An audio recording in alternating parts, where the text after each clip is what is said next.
شحال من مرة كنكونوا قدام واحد الاختيار خاصنا نختاروه ولا واحد القرار خاصنا نديروه ولا واحد التمرين ولا واحد الروتين معين وكتلقى راسك كتقول هو ما فياش دابا خليتها من بعد ما عنديش الموتيفاسيون ما عنديش الدافع. مرحبا بكم في حلقة جديدة من حلقات بودكاست سكون.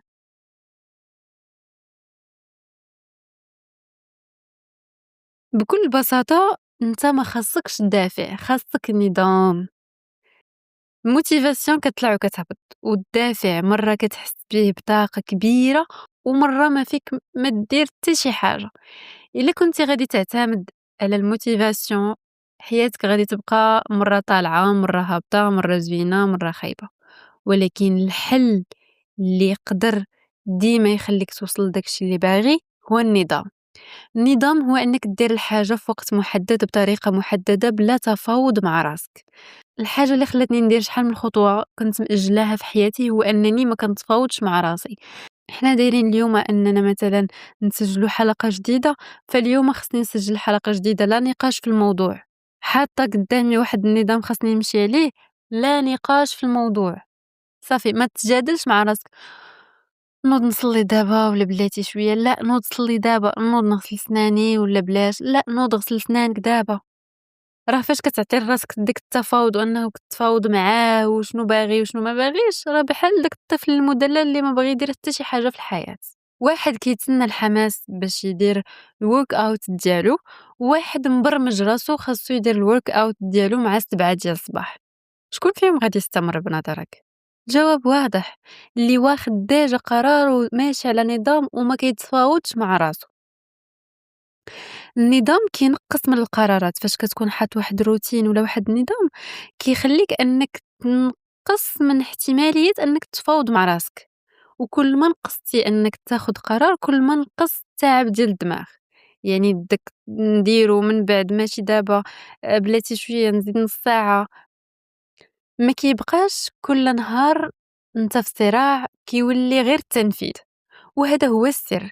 الناس الناس الناجحين ما كيقرروش كل نهار ونفيق لا ما نفيقش، ندير تمارين لا ما نديرش تمارين. هما مقررين مرة وحدة وكيطبقوا كل نهار بشوية. هاد التكرار كيبني النجاح، ماشي ضربة وحدة ولكن تراكم يومي. إلا كنتي دابا باغي تبدل حياتك ولا ما تق...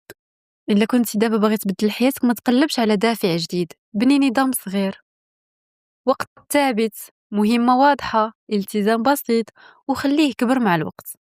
وواخا ما يكونش عندك المزاج وواخا كتحس بالملل، النظام والروتين غادي يشدك انك توصل. وفاش غادي توصل غادي تكون فرحان بزاف. الخلاصة، الدافع مؤقت، النظام دائم. النجاح كيتبنى بالروتين والتكرار هو القوة الحقيقية. فاش ما تحسش بالرغبة ما توقفش، قول غير هذا هو النظام ديالي وغادي نكمل عليه.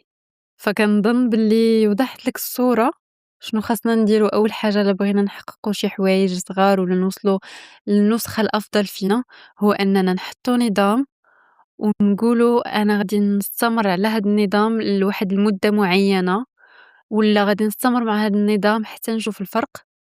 وخود قرار واضح صريح مع راسك وانطلق في داك النظام وسير معاه.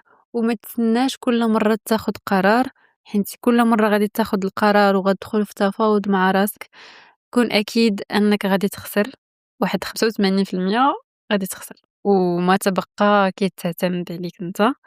فبني نظام وبدا بالحوايج الصغار، وديما 5 دقائق 5 دقائق 5 دقائق غادي تفرق. نتلاقاو في حلقة جديدة.